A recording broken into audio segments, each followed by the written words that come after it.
फिर से नसीबा तू मेरा। आंटी ने मुझे कितना खूबसूरत सेट दिया है। मामा ने दिया तुम्हें? वाह भाई, तो बहुत खुशी की बात है। इसका मतलब मामा के दिल में बर्फ पिघल रही है तुम्हारे लिए। अल्लाह करे ऐसे ही हो। लिख फिर से नसीबा तू मेरा। आज आप घर जरा जल्दी आ जाइएगा। क्यों, आज कोई खास बात है क्या? कमाल करते हैं आप भी। मलिक साहब के बेटे की शादी है आज, भूल गए आप? अरे हाँ भाई, बिल्कुल ही ज़हन से निकल गया। ठीक है, मैं जल्दी आ जाऊंगा, आप तैयार हो जाना और उनके लिए कोई गिफ्ट वगैरह देख लेना। No Rafiq, I have so much things to do. मुझे पार्लर जाना है, मुझे डिजाइनर के पास जाना है, बिल्कुल टाइम नहीं है मेरे पास गिफ्ट लेने का। अब ऐसा कीजिएगा ना, आप आते हुए बहुत कुछ ले लीजिएगा, बल्कि ऐसा कीजिएगा ज्वेलर के पास जाइएगा, ज्वेलर के पास से कुछ ले लीजिएगा। अच्छा ठीक है, मैं कर लूंगा। ओके।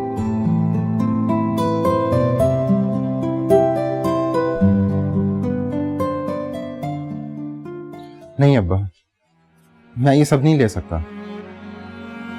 और वैसे भी ये हमने उसे शादी में तोहफे के तौर पर दिया था, और तोहफे में दी गई चीज कभी वापस नहीं ली जाती। इस पर अब हमारा कोई हक नहीं है, और वैसे भी वो रकम बहुत बड़ी है। ये तो मुश्किल से उसका आधा होगा। आपने उसे मना क्यों नहीं किया? मैंने मना किया था, बहुत मना किया था, मगर वो मानी ही नहीं। कहने लगी कि आप लोगों के मुझ पे बहुत एहसानात हैं, और वैसे भी एक बेटी होने के नाते वो बहुत जज्बाती हो गई थी। ये आप बाप बेटी का मामला है, और ये मेरा मसला है, मेरा जाती मसला।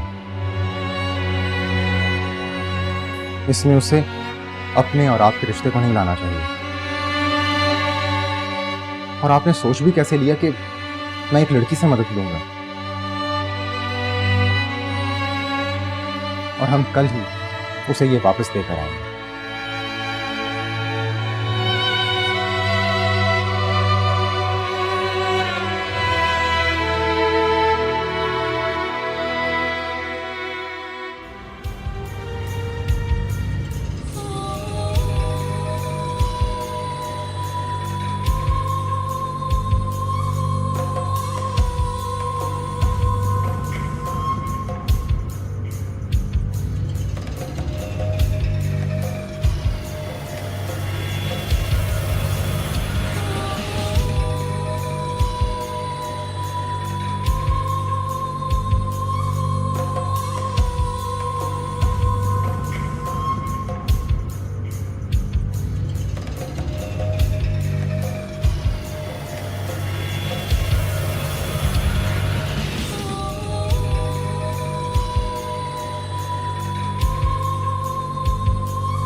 अस्सलाम वालेकुम।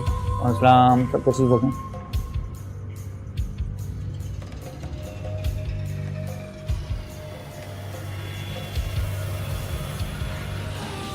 ये खातून जो अभी यहाँ आई थी, वो कोई जेवर खरीदने आई थी? जी नहीं सर, वो तो अपना जेवर लेके आई थी बेचने के लिए।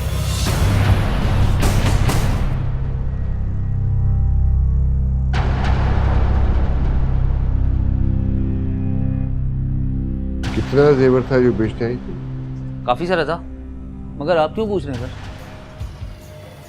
वो मेरे दोस्त की बेटी है, मैं इसलिए पूछ रहा हूँ। क्या बता सकते हैं कितने क्या जेवर बेचने आई थी? सर 30 लाख रुपए दिए मैंने उनको।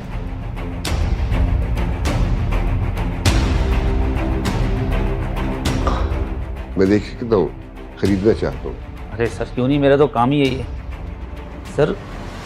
कोई परेशानी की बात तो नहीं है ना? आई मीन कोई चोरी वगैरह की? नहीं, ऐसी कोई बात नहीं। वैसे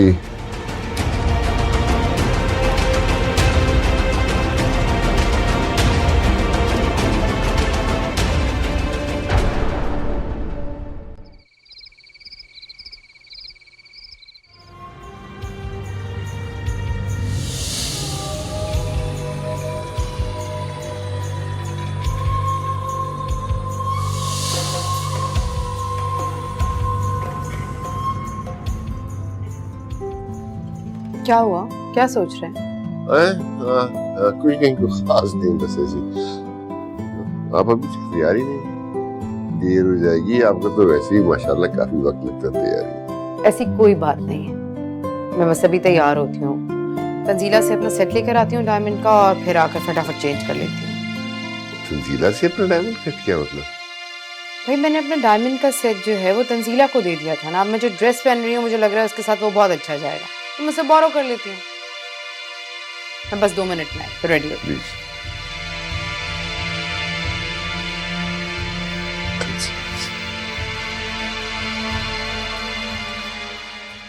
हाँ, समथिंग लाइक दैट। माशाल्लाह, एज ऑलवेज आप बहुत प्यारी लग रही हैं। रियली? एज ऑलवेज तुम बहुत अच्छी बटरिंग कर रहे हो। अरे नहीं आंटी, आदिर बिल्कुल ठीक है, आप बहुत अच्छी लग रही हैं। अच्छा, तुम कहती हो तो मान लेती हूँ, वरना ये तो हमेशा ऐसी ही बातें करता है। तंजीला, मैं कह रही थी वो सेट जो मैंने तुम्हें दिया था डायमंड्स वाला, वो मुझे ला दो। मैं आज जो ड्रेस पहन रही हूँ ना, मुझे लगता है वो उसके साथ बहुत सूट करेगा। अभी लाती हूँ। Usman, I'm gonna have to call you back. Bye.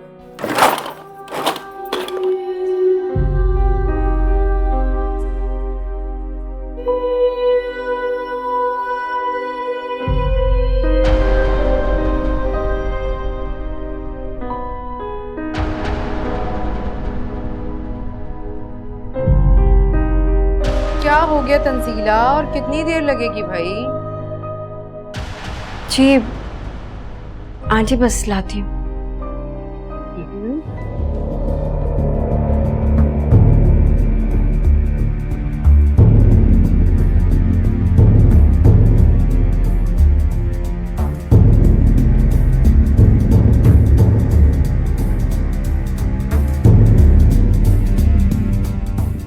आखिर वो सेट वहां नहीं है। क्या मतलब नहीं है?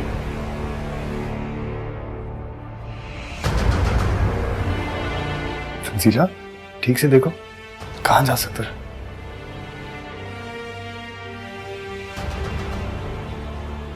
अच्छा तुम परेशान हो तो चलो मेरे साथ में देखो।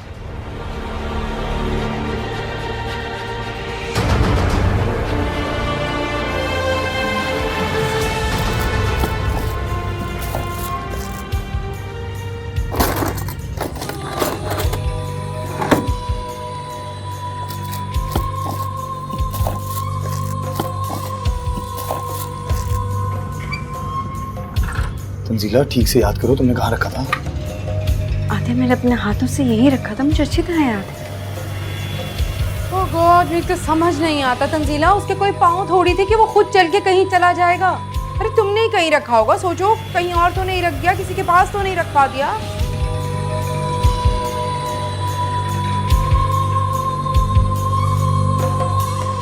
मामा आप फिक्र मत करें प्लीज, मिल जाएगा। अरे ऐसे कैसे मिल जाएगा, अब तक तो नहीं मिला वो। हद होती है लापरवाही की। अरे कोई 2 रुपए की चीज नहीं थी, 30-40 लाख रुपए का सेट था वो। All my mistake. Mistake is mine. तुम्हारी औकात ही नहीं थी कि तुम्हें इतना महंगा सेट दिया जाता, मैंने तुम पे ट्रस्ट किया। आखिर इससे बात पूछो कि क्लियर सच सच बताए कि वो सेट कहाँ गया, ठीक है? ऐसे हमें बेवकूफ ना बनाए। मामा प्लीज, ये आप कैसी बातें कर रही हैं? ठीक ही तो कह रही हूँ मैं।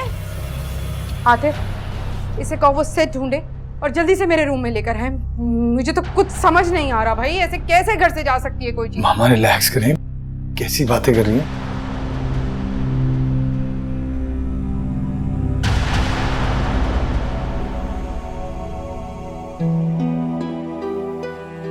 तंजीला, ठीक से याद करो कहाँ रखा था?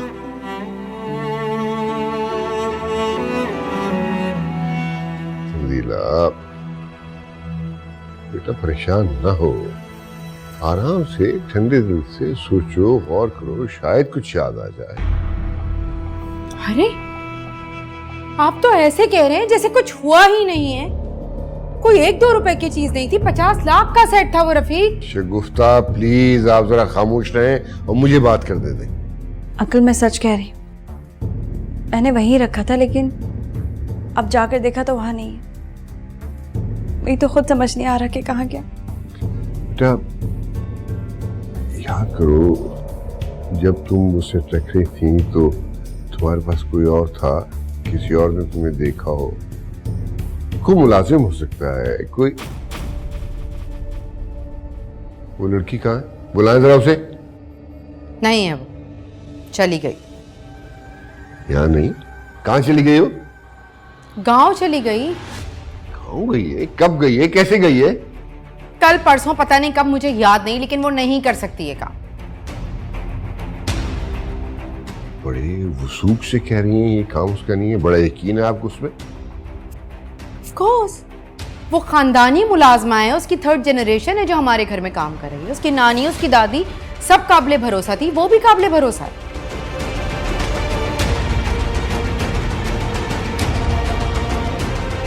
ये भी तो हो सकता है कि तुमने वो सेट अपने किसी जानने वाले को दे दिया। क्या मतलब है तुम्हारा? कहना क्या चाहती हो तुम? दिमाग ठीक है तुम्हारा? कैसी बातें कर रही हो नौरीन? मैं किसी को क्यों दूंगी और किसको दूंगी? अपने उसी कजन को जिससे मदद का वादा कर रही थी उस दिन। मैंने खुद अपने कानों से सुना है।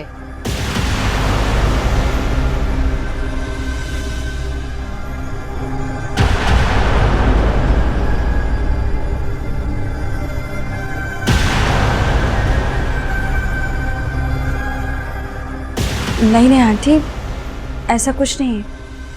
हाँ मैंने उसे कहा जरूर था लेकिन उसने साफ इनकार कर दिया था। ये तो आप कह रही हैं ना, हमें क्या मालूम, तुमने खुद जाकर दे दिया उसे।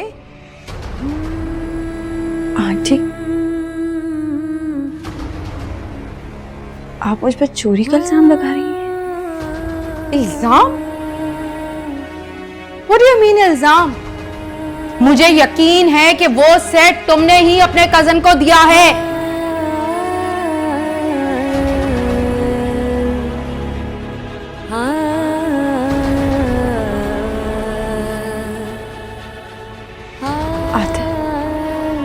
आंटी गलत कह रही है। मैंने वो सेट फैसल को नहीं दिया। आप तो मुझे चोर नहीं समझते ना।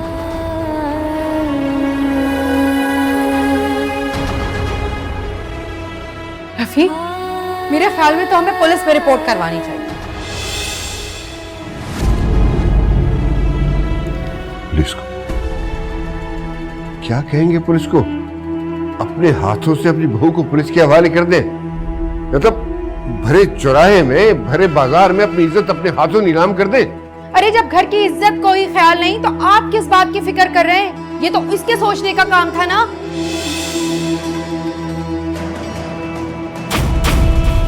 अभी तुम्हारा ताया जिंदा है, बस कोई भी एक लफ्ज नहीं बोलेगा। आप लोगों ने मेरी बच्ची पर चोरी का इल्जाम लगाया। आप लोगों को एक बार भी इस मासूम के आंसू दिखाई नहीं दिए। हाँ, फैसल को जरूरत थी पैसों की, तो तन्नू ने उसकी मदद के लिए यह जेवर दिया था। लेकिन यह जेवर वो जेवर था जो मैंने इसको शादी पर दिया था। और क्या इत्तेफाक है कि आज हम बाप बेटा तंजीला को ये वापस करने आए। शिकू साहब, मैं माफी चाहता हूं। बस रफीक साहब, बस, अब और कुछ नहीं सुना। मैं इसको लेकर यहां से जा रहा हूं जहां इस फरिश्ता सीरत की कोई इज्जत ही नहीं है। तो यहां मैं इसे अब 1 मिनट भी नहीं रहने दूंगा। चलो बेटी, चलो।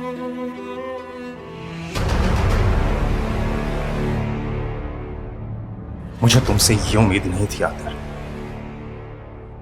तुमने साबित कर दिया कि तुम तंजीला के लायक नहीं हो। हमारे घर के मामले में बीच में बोलने वाले तुम होते कौन हो? आते ठीक कह रहे हैं फैज, तुम्हें कोई हक नहीं हमारे घर के मामलात में बोलने का। बस कर दो तंजीला, बस कर दो।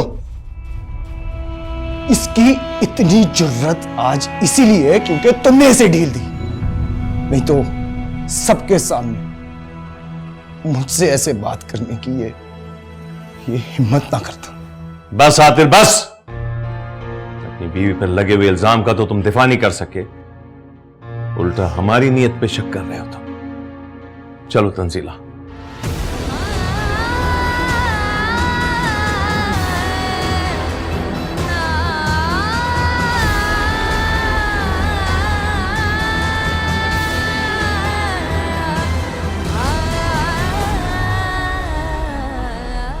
मिल गया जवाब तुम्हें आतिर का। अब ये मेरा हुक्म है, यहां से चलो।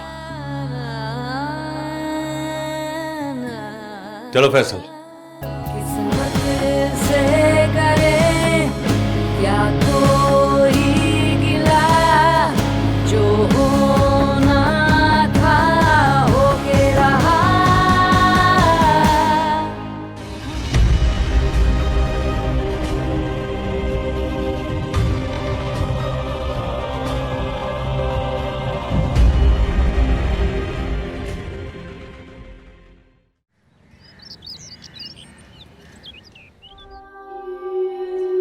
यकीन नहीं आ रहा मुझे, तंजीला इस घर से, आतिर की जिंदगी से बिलाखिर चली गई।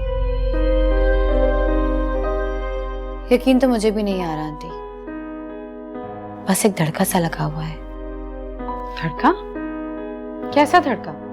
आंटी इससे पहले भी तन्नो आतिर की जिंदगी से चली गई थी, लेकिन फिर लौट आई।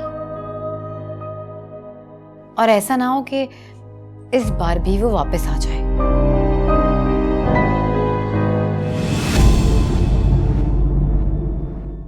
लिख फिर से नसीबा तू मेरा।